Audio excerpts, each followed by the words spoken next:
Bishop Kettler, thank you so very much, and good morning, everyone. This is my first time, not in Minnesota, but it's my first time in St. Cloud, and it's not going to be my last. What a beautiful, beautiful place you have here, and looks like a very lively and good and, most importantly, welcoming diocese. So thank you. In fact, give yourselves a round of applause.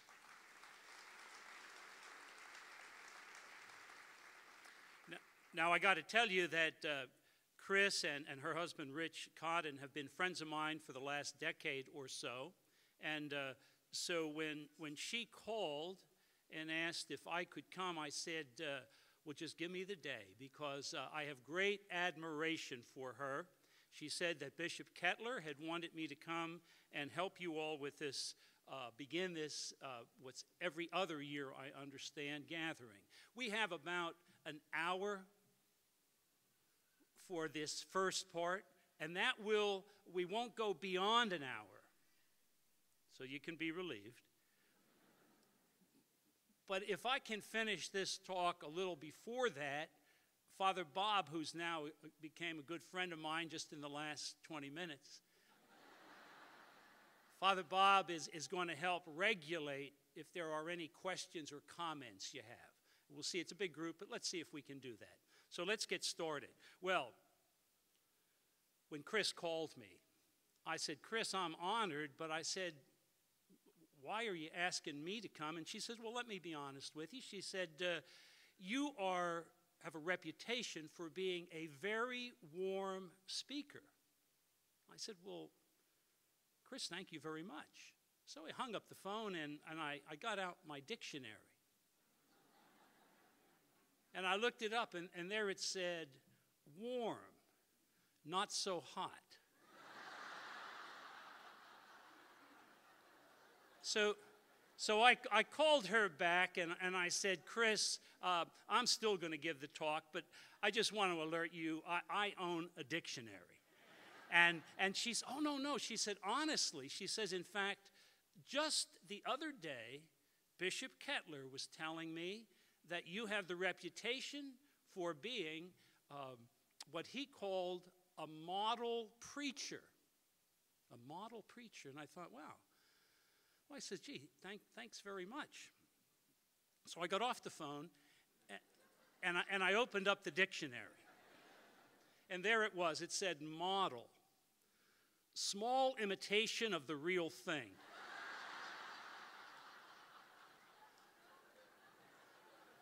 Hey, that's a joke, you know. Well, listen, I come from the bluegrass area. I come from Kentucky, which is a beautiful state also. I hope sometime you'll come to visit. I would have been at we have a little horse race every year. And I would have been there. I go there, as they say, religiously. I'll mention a little bit. This year, I actually was in Rome with our Holy Father, and I'll mention that in a minute. But about 3 years ago, I did go to the Kentucky Derby. In fact, I've gone, in my 8 years, I guess, 6 of them so far. And I went in a collar. I thought, well, I'll witness to the faith. So I got to the Kentucky Derby, to Churchill Downs, and I got on the elevator. And there was a gentleman on the elevator. And he looked at me, and he looked at my collar, and he said, Father, are priests allowed to bet? And I said, well, I think we're allowed to bet, but we're not allowed to win. And like this, he said, you know, I believe I may have a vocation. That's a true story.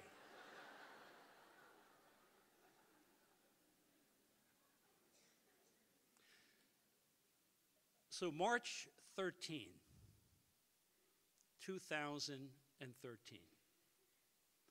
The world was focused first on a chimney, then white smoke came out, and then they were focused on a balcony. And out of the balcony came someone whom many of us, quite frankly, didn't recognize. He was not a front runner in what we were considering similar to the Kentucky Derby, a horse race. Who was going to be the next pope?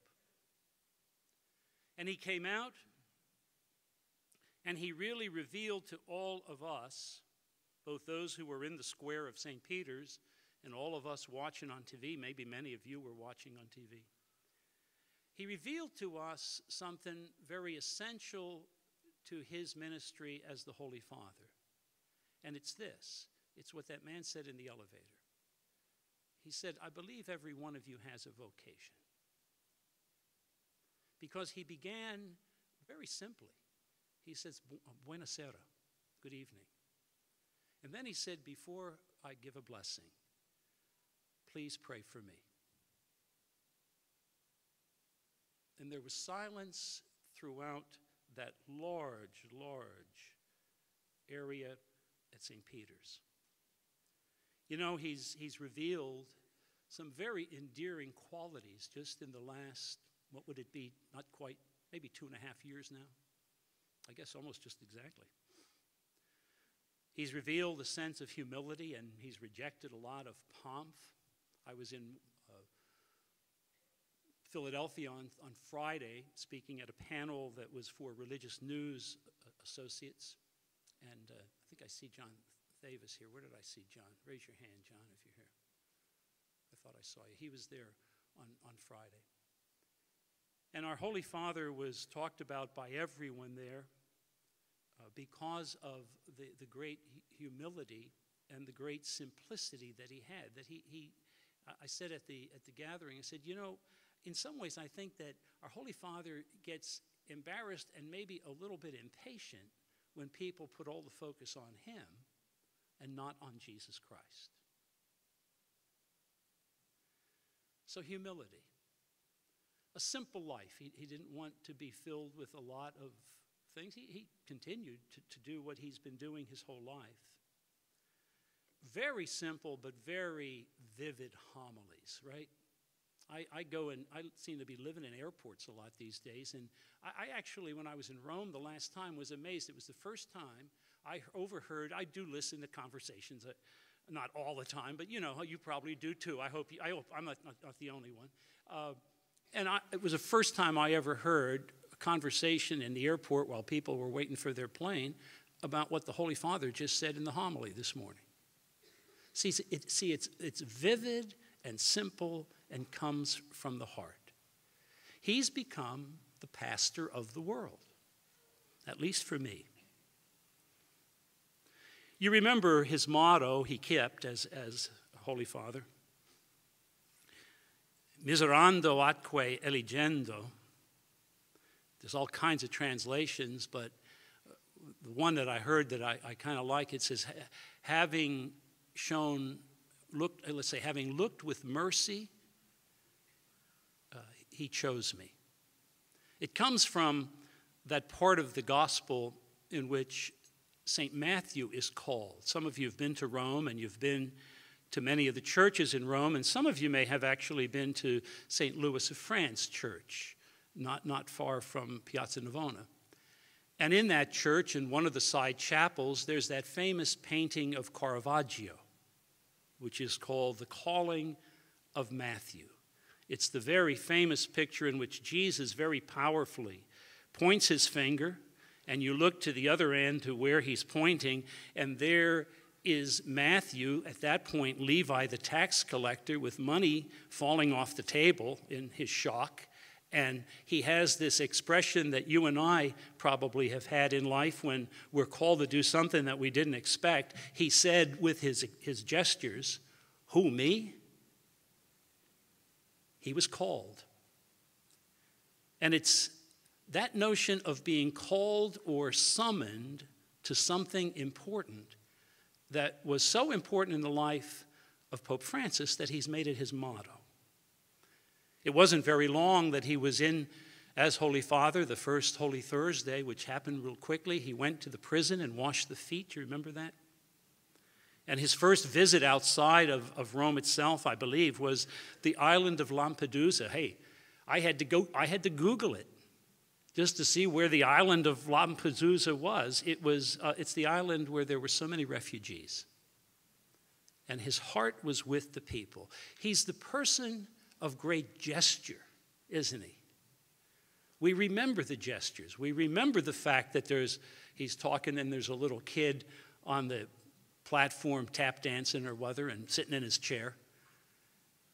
We remember the gesture where he sees this beautiful man who he embraces, and of course the world sees how deformed the face of this man is. The man says, we're told to Pope Francis, Holy Father, on the subway, no one wants to sit next to me. And our Holy Father, without thinking, just embraced him. He's best, and I said this on Friday, he's best in dialogue. He loves interviews on the airplane. He just loves interviews on the airplane. And when you're interviewing on the airplane, you're going to say things that, in fact, probably when you ask questions, I'll say things I think, maybe I should have said that a little differently, etc. But he loves to be in dialogue. That's our Holy Father. I came to meet him a couple of times as in my role as first as vice president of our bishops' conference and then president. One of the happy occasions we have is once a year we go to Rome, at least once a year, and we have what's called curial visits. And we'll visit the various congregations that have something either that we have an item that we want to talk about that's so relevant in the United States that we want to make sure that the people in Rome know about it, or vice versa. They may have something they want to talk to us about. And then the highlight of it is usually that Saturday we have the occasion to meet with Pope Francis. And so it would have been in October of 13. He would have just been about 6 months, the Holy Father. That then president was Cardinal Dolan, who, of course, you know, Cardinal Dolan and I went and visited with our Holy Father for about 40 minutes. It was a great conversation. Remember, I said he loves dialogue. He loves the interaction. He wants to learn more about our country.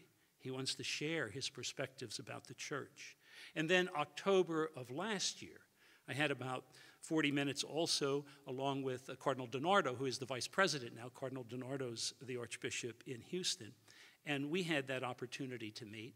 Then in January, I was going to Haiti, and it was the 5th anniversary of the terrible devastation that occurred in Haiti with the earthquake. You remember that. And we were going back both to be in solidarity, going down to be in solidarity, and also because there was the dedication of a new hospital that had just been restored. So there's great difficulties, you know, with infrastructure and everything else, with people of Haiti restoring life for themselves. But this was a special event. Well, our Holy Father decided that on that occasion, he would have a special day in Rome. So I had an occasion this January to go to Rome just for 2 days before going to Haiti. And it was a special session that was specifically on the plight of the people in Haiti and the rebuilding that occurred. Then on May 2nd, I went again, and I know it was May 2nd. You know why? That's Derby Day. I missed the Derby. I saved a lot of money this year. But I went back to Rome, and it was the occasion of our Holy Father having a special day for Father Sarah, who will be canonized, as you know, in a few weeks at the Mass at Washington, D.C. So on these occasions, I've had an opportunity both to look at a distance, but also to look a little closer. And I was so glad that Bishop Kettler had asked me to give this talk specifically on our Holy Father. And I offer these observations to you. Many of the things I'm saying are things you may already know. Now, let me tell you to get into, that's what's called the first part of this. That was what we call the introduction. Now we're going to get into what I call the meat of the talk. You'll decide whether it's good meat or not, but it'll be the meat of the talk. And then we have what's called the end. Do you remember years ago when George Burns, do you know George Burns, the comedian? Not Catholic, but he was asked, what are the qualities of a good sermon? And he said, well, I'm not Catholic, but he says, I can tell you right away, a good sermon always has 3 parts. First of all, it has a very snappy beginning to get people's attention. Secondly, it has a very powerful ending. And thirdly, it has very little room in between. That's not this talk. Well, to lead you into this talk, I'll tell you a little story about my Aunt Mary. I've told other people this, so some of you may have been in fact, if you've heard me speak before and I've talked about my Aunt Mary, raise your hand so I know if you've heard this. There needs to be 3 people who haven't raised their hand. Well, here it goes. My Aunt Mary was she's a woman who had everything. And so I decided, I'm going to get her a special gift for Easter. And I decided to buy her a very expensive parrot that spoke 3 languages. And I sent it to my Aunt Mary, and Easter morning came, and I called up, and I said, Aunt Mary, Happy Easter. And she said, oh, Happy Easter. I said, did my gift arrive? And she says, oh, yeah, it arrived around noon yesterday. Well, I said, well, did you open it up? And she said, well, I opened it up right away. I said, well, did you like it? She said, it was delicious. And I said, Aunt Mary, that was a very, very expensive parrot. That parrot could speak 3 languages. And she said, it should have said something.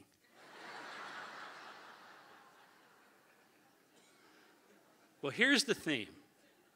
It should have said something. Here's what our Holy Father in about 2.5 years has said. First of all, I'd like to talk about, I would call them the 5 major themes. Then I'm going to say something about the 3 written statements that we have from him. We have many homilies, but we have 2 encyclicals and 1 apostolic exhortation. Excuse me for getting a little technical. You don't mind that. You don't want to go away and say, well, yeah, I didn't learn anything. And then the third part we'll talk about a little bit with regard to his visit to the United States. So there'll be the 3 parts of this middle section. I think we're still doing all right. First of all, the major themes. See if you don't agree with me on this. The first theme that seems to be consistent is always see the person in front of you first. Those of you who are getting ready for school tomorrow, what great advice, isn't it? We can get involved with the details of so many things with bureaucracy and this writing and that writing, and yet our Holy Father says, cut through that and see the person in front of you first. That's the first theme. The second theme is have the courage and the energy both to witness to your faith and to accompany people who are in need. In other words, church, do not stay in the sanctuary, but go out into the periphery. Don't wait for people to come to you. Go out to people where they are. When I had the gathering of our Catholic school teachers, believe it or not, it was 3 weeks ago today that we had our gathering. We started a little earlier in Louisville. I said to them, the theme I used was what was called the dangerous prayer, and maybe some of you have heard it. The dangerous prayer is a prayer that not everybody will say in life, but those who say it, their lives will be changed. It's a very simple prayer. It's this: Lord, give to me the person whom no one else wishes to love. Give to me the person who no one else wishes to love. Wow. If you're getting ready for teaching, what a great thing when you look at those who are going to be in your class. So first theme, see the person first. First theme was see the person first. The second theme is witness and accompany, walk with people. And when I'll have a conference on the synod after this, and that's going to be a big part of it. What does it mean to witness and to accompany? The third theme is more global, and we'll talk about this with Laudato Si when I get to that. It's to be against what we call a throwaway culture. He calls it globalization of indifference. He talks about consumerism, where we're more concerned about things than we are about people. Sounds simple. It's not new. It's been with our church Francis of Assisi, his namesake, said it many years ago. St. John Paul II, in his beautiful book, Love and Responsibility, said the opposite of love, you remember it? I heard, well, the opposite of love is hate, and then I heard, well, the opposite of love is apathy.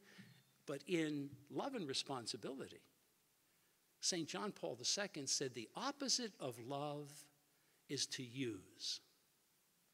We either love or we use people. We love or use people. That's what our Holy Father is saying. The fourth is about an encounter. Now, I'll tell you a little story, too. I try to keep your attention, so I tell little stories in between. If that frustrates you, well, too bad. It's about little Johnny. I like this story, so I wanted to tell it to you. Little Johnny, the family, he's only 4 years old, and the family got a new pet in their house. They got a little cat. And so Mom is downstairs, and she could hear Johnny upstairs with the bathroom door closed, and the cat is howling behind the door. She said, Johnny, what in the world are you doing? He said, Mom, I'm baptizing our cat. And she said, Johnny, don't you know that cats hate water? And Johnny said from behind the door, he should have thought of that when he joined my church. Isn't that a good story? Yeah, I thought you'd like that one. Well, we're not talking here about an encounter with Johnny, but our Holy Father, his fourth point, is an encounter with Jesus. And keep that in mind when we go through the two encyclicals and the one apostolic exhortation. You'll hear him talk about how foundational is your and my encounter with the Lord Jesus. And the fifth one is to keep things simple, and in our words, but especially in our life, to announce the kerygma. The kerygma, you remember, is the Greek word for the very core of what we're about. Now, I know we change Mass things often, but and I know there was a good reason not to use it, but I actually liked Christ has died, Christ is risen, Christ will come again. I know the reason. I've been at the meeting, so don't come up and say, I'm a liturgist and you're not supposed to like that. No, I know we don't have to use that, but here's what I liked about it. It reminded me at Mass of the core teaching of our church, the kerygma. And we never want to get too far from the Lord Jesus. Christ has died, Christ is risen, Christ will come again for our salvation. So they're the themes that we'd like to talk about. And I'd like to now go through, and this is the second part of the middle section. These are the three writings that our Holy Father has given us. You remember that our Holy Father has given, first of all, two encyclicals. Encyclical is a circular letter. It's a big deal within the life of our church. Lots of people read encyclicals and are formed by their lives. More likely, they just put it on a shelf and never look at it. So I'm not sure which group of people you're in, but let me mention the three encyclicals. Do you remember when he first began? It was what we call a transitional encyclical. It was actually, the writing was begun by Pope Emeritus Benedict, and then it was taken up by Pope Francis. And it is his encyclical, but it shows the fingerprints, if you would, of both. It's a very interesting and good document. It's called Lumen Fidei, the light of faith. Lumen Fidei. I'll just give you a brief summary. First of all, the image that our faith is a light that lights the path of darkness through the world, that our life is a journey, that in that journey we are called to encounter God, not only to profess our faith, but to build a just place here on earth as we prepare for a heavenly home. That's like a 20-second summary. You're going to say, well, now you left some things out if you've been studying. Of course I did. But that's the core. So he begins his pontificate by talking about faith as a light. In other words, in fact, he says this. He said, with faith, you have the opportunity for what he calls a common trust, a trust in the loving care of God our Father. And he said that can unite us better than an ideology, better than a political party, better than economic well-being, where we're in the same economic class, better than governments, better than any other leaders. Our faith has a way of uniting us. This should make us, our ears perk up, because that's what we're about. And he also said, he says, this unity begins in the family, but it extends to society. So faith is not a unity that should be confined to the sanctuary of the church. It begins in family, and it extends to all of society. So that is the first document. See how fast we're going? There's only 3, and that's the first one. This one will take me a little longer. This is, do you remember Evangelii Gaudium? Raise your hand if you've read something about Evangelii Gaudium. Okay, so we got about a third of you who've read it. Raise your hand if you've even heard of it. Okay, we got about a third who've heard of it. Here's what it is. If you come to the session, I know you're going to want to go to Father Bob's session on, in fact, if I weren't speaking, I'd like to go to Father Bob's session. But it's basically, Evangelii Gaudium is what's called an apostolic exhortation. I won't go into all of it, except I will at the next session if any of you come to the one on the synod, because at the end of each synod, since the Second Vatican Council, our Holy Father has, true to life, issued what's called an apostolic exhortation. It's a document that is for the good of the church, and it's a document that usually takes up the topic of that synod that we had. So you can be sure this probably, what are we in, 2015? Probably in the end of 2016, maybe during the Year of Mercy, Pope Francis will probably issue an apostolic exhortation on the family. That's true to form. Well, he did an apostolic exhortation. The Latin simply means the joy of the gospel. And it flows from, actually 2 documents. It flows from the documents that came from the Synod of 2012, which was a synod on evangelization, on new evangelization, and also from, for those of you who study it, the document that was true to the heart of Pope Francis, and that is the Salem document of Aparecida, which took place in a gathering, I think, in 2007, which was in Brazil, actually at the shrine of Our Lady of Aparecida. That's a shrine to our Blessed Mother in Brazil. Well, from that document came this. First of all, the first sentence. It is the core. When I begin my daily prayer, and I do this every day, I need it, I always now begin with the first sentence of Evangelii Gaudium. The joy of the gospel fills the hearts and lives of those who encounter Jesus. So simple, and yet so central. He goes on in that first sentence, and I'll read the whole thing. Those who accept his offer of salvation, notice, it's not forced on us, but those who accept his offer of salvation are set free from sin, sorrow, inner emptiness, and loneliness. And then he says, with Christ, joy is constantly born anew. See, in this exhortation, he says, I wish to encourage Christian faithful to embark on a new chapter of evangelization marked by this joy, while pointing out new paths of the church's journey in years to come.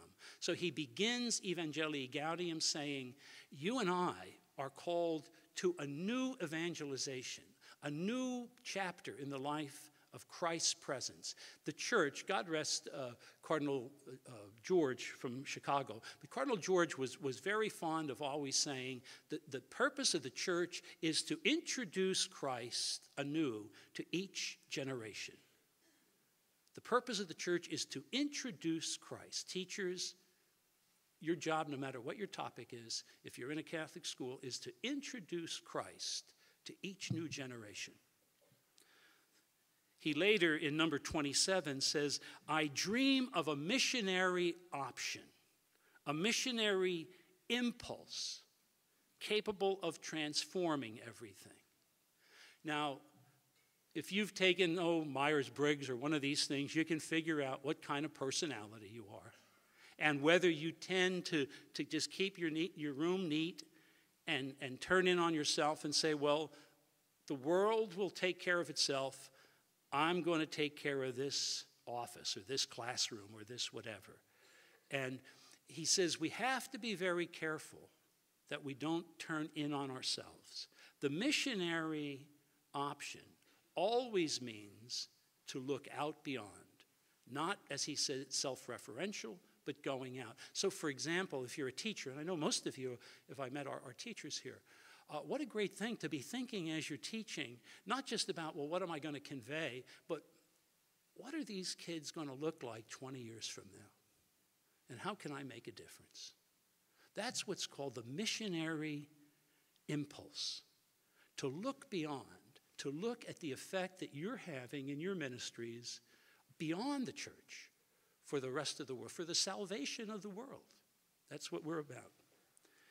Now, if we look at the document itself, he says if you want to be someone who announces the good news, you have to do two things. And I was surprised, to be honest with you, at the two things he mentions. He says you have to, first of all, you can only evangelize because God has first loved us. That if God has not loved us, we could never give the good news to others. And then he said you can only evangelize, and this is the second thing, is if you accept the fact that God loves you. Accept the gospel into our lives. Both of the things for an evangelist is not us doing anything. It's about allowing Christ to enter our life and allow him to work through us. He says something, again, this is in number 28, about the parish. I know a number of you are parish priests or you are involved on parish staff. He says, don't give up on the parish. The parish is the meat and potatoes. That's not his word, that's my words. The meat and potatoes of the life of the church. But he says, in the activities of the parish, and by the way, this is number 28, it needs to be the center of constant missionary outreach. Some people, we see an ostentatious preoccupation without any concern that the gospel have a real impact on God's faithful people. He's what we would say in modern management terms, he's mission-driven, always looking at how we can extend ourselves. I won't name the priest, but there was a priest that I found out pastor in Louisville who said he's not sure about this evangelization. He's having trouble caring for the people who are already coming to church.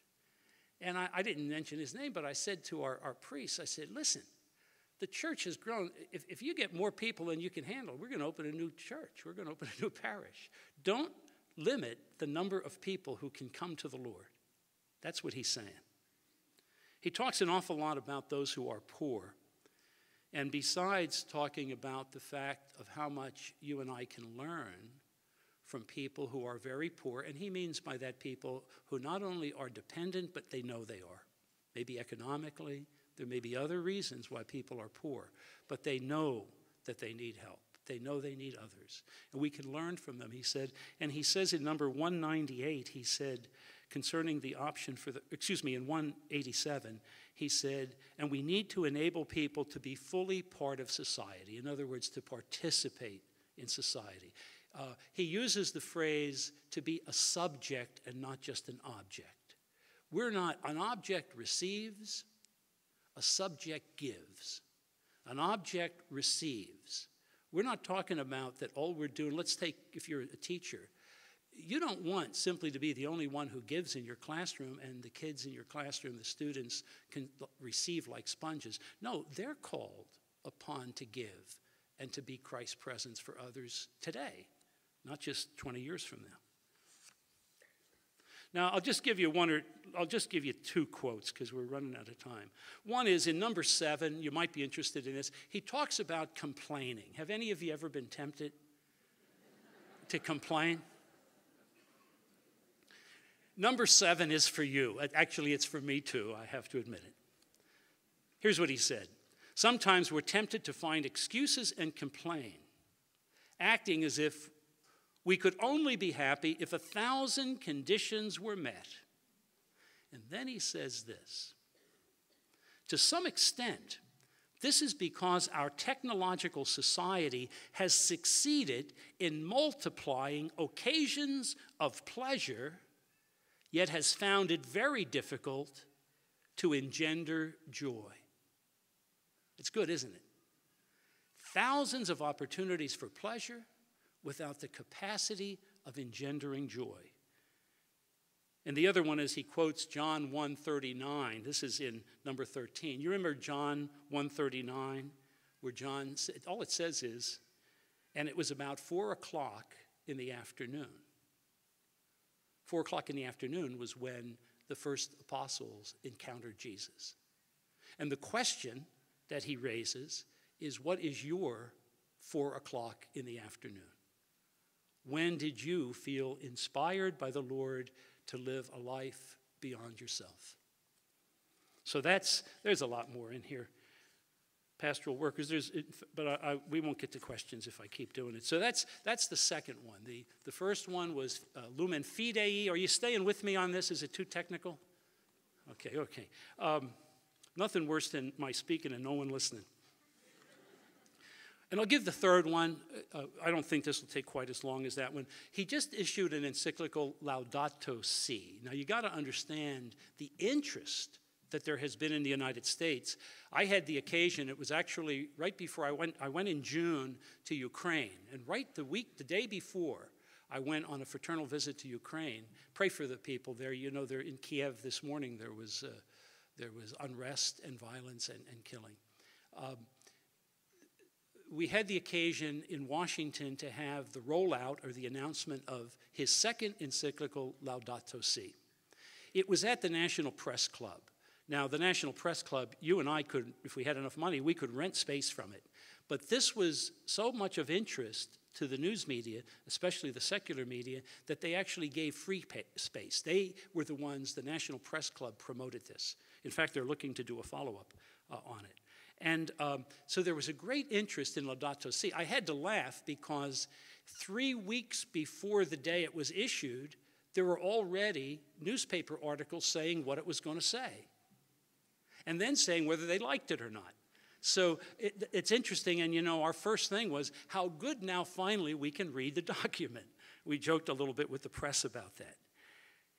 There's 4 things that I presented that day, and I want to present them to you as 4 keys to understanding Laudato Si. First of all, Laudato Si comes from the Song of Praise of Francis of Assisi, Praised be to you. In other words, he said, our Holy Father is he's speaking as a pastor of souls. He's saying, let us give praise and thanks. Let's be people who are grateful. When we're not grateful people, we do not love, but we use. Secondly, he said, I promote an integral ecology.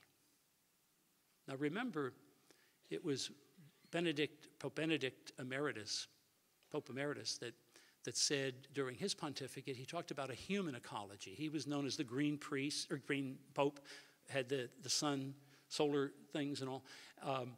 So in a sense, our Holy Father is picking up and continuing in Catholic social teaching. He said, by the way, in an interview recently, some people have made this into an environmental document. He said it's about the environment, but it's really more a document about Catholic social teaching. So we don't want to co-opt it. Here's what he said with integral ecology. He said, be concerned for your neighbor, from the womb to the tomb, from the poor to the rich. And secondly, be concerned for our common home, our environment. He talks about climate, talks about people who are born, live, and die in great poverty. And he said they are our brothers and sisters. So this is a furthering, and it's a new phrase, integral ecology. Thirdly, he said when we look at national policies or international policies or even state laws, look at the effect that these policies have on the poorest of people. The poorest of people. And fourth, now he doesn't use this phrase, but when I was in seminary, remember this was late 60s, early 70s, we had a phrase that we called in Latin Tootsierism. Have anybody heard of that? I guess I'm the only. There you go. Hey, thanks, Father. You and I were together in Minnesota, too, in St. Paul, weren't we? Or Minneapolis, a little while ago. Tootsierism comes from the Latin word tutsier, which means safer. And it basically said this: when you are dealing with life and death or important situations and you have a choice on what to do, always choose the safer course. That makes sense, doesn't it? That if you think, well, I'm not sure if my house is on fire, maybe it is, maybe it ain't, I think I'll just watch the end of this game. No, you wouldn't do that. You wouldn't do that. You'd say, my house it may be on fire, I better get out of here. I want to take the safer course. When you're dealing with the life of a child in the womb, when you're dealing with the life at the end of life for people, when you're dealing with a poor person, you always work for life, the immigrant. You always seek the good of that person. You always take the safer course. That's a foundation in moral theology. Well, our Holy Father, I think, is saying with our environment, I know you listen to all these talk shows and whatnot, and you think, oh my gosh, there's a lot of, what do they call that, heat and not that much light. Our Holy Father is, I think, saying very seriously, there's an urgency to care for our home. What kind of a home are we going to leave to future generations? Very simple, but it's a profound document. It's a big document. You know how many words it is? 42,000 words. If you're saying, well, I don't know what that means, let me tell you, it's a lot of words. So I think the one I did was 80 pages. He's calling us to conversion. I'll just give you a few quotes. This is from number 204. This is near the end of the document. He says this. I think you're going to like this, by the way. I like it. The emptier a person's heart is, the more he or she needs things. Uh-oh, did we pay our electricity? No, this is saving on the environment. Good move. Good move. Good move. Thank you. That was very kind. This is really responding to the speaker. I love it. All right, where were we? I want you to get this, though, because this is really good. He said, the emptier a person's heart is, the more he or she needs things to buy, own, and consume. The emptier the heart, the more things we need. Secondly, he says, this is number 34. We seem to think that we can substitute an irreplaceable and irretrievable beauty with something which we have created ourselves. Talks about the beauty of God's creation. Okay, so now the visit to the United States. I'll do this quickly. On Friday, I was part of that press conference that we had, or panel with the news media. And the main message I said is our Holy Father is going to come as a pastor and as a prophet. He's going to come as a pastor to walk with the people, to love people as Jesus would. Any good pastor does that, you know that. And he's going to come as a prophet, and you are familiar with that old expression, and it's a good one, I think. A prophet will always comfort the afflicted. Do you remember that phrase? And afflict the comfortable.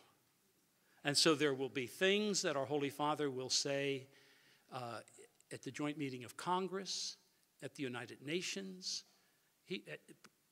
I'm sure because his theme will be religious liberty in Philadelphia at the Mass. There will be things that he will say that may ruffle some feathers, because if Jesus is not the center of our life, and if you and I are not called to conversion, then we need to hear certain things, huh? So it's very important to be open.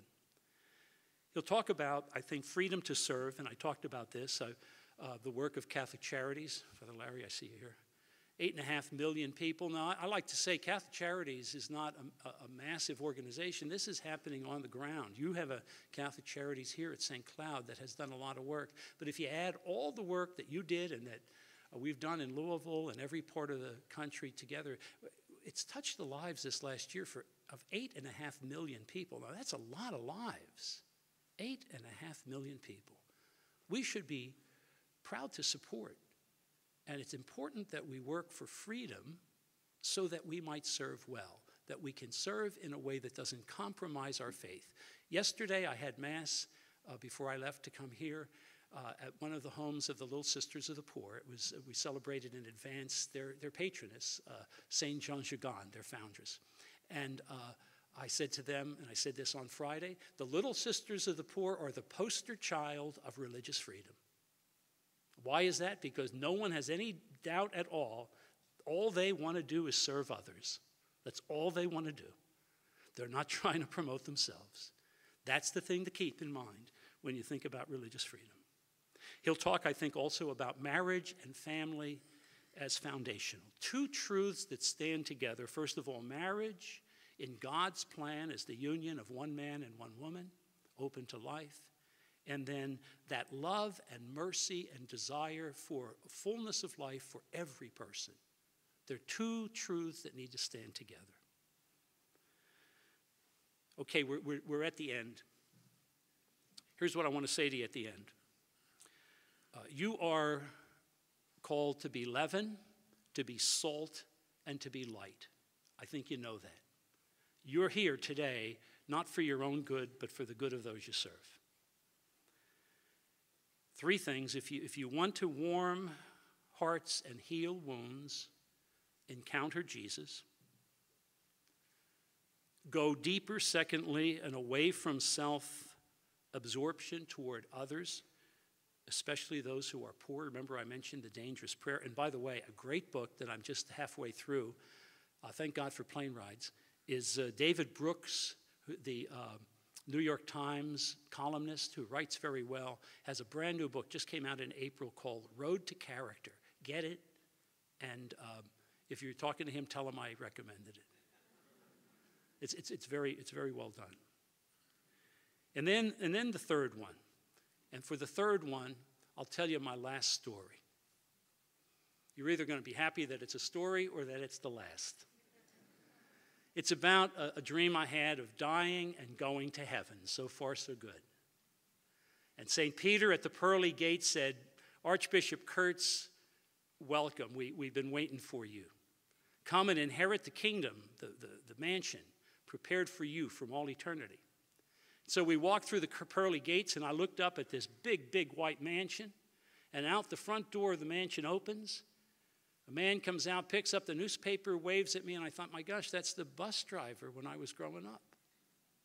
I thought, if the bus driver is going to get this big mansion, imagine what I'm going to get.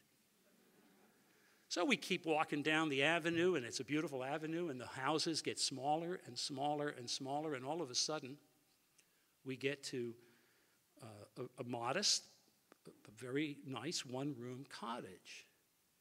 And St. Peter said, Archbishop Kurtz, inherit the mansion prepared for you for all eternity. I said, St. Peter, with all due respect, I said, I've preached God's word in season and out of season. I get this one-room thing, and the bus driver gets a big mansion? St. Peter said to me, he said, Archbishop, when you preached, they slept. When he drove, they prayed.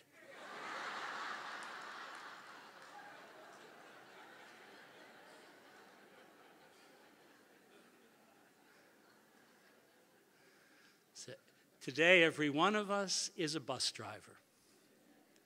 You are the center of this conference, not because it's all about you, but without your commitment and your desire to encounter Jesus and to allow that encounter to touch the lives of others, the church will not grow. And that means that Christ's presence will be denied those who desperately yearn for it. Pope Francis is our leader, but he gets impatient, I think, as I said earlier, and he gets even embarrassed when people talk about him and not about his Lord Jesus. God bless you.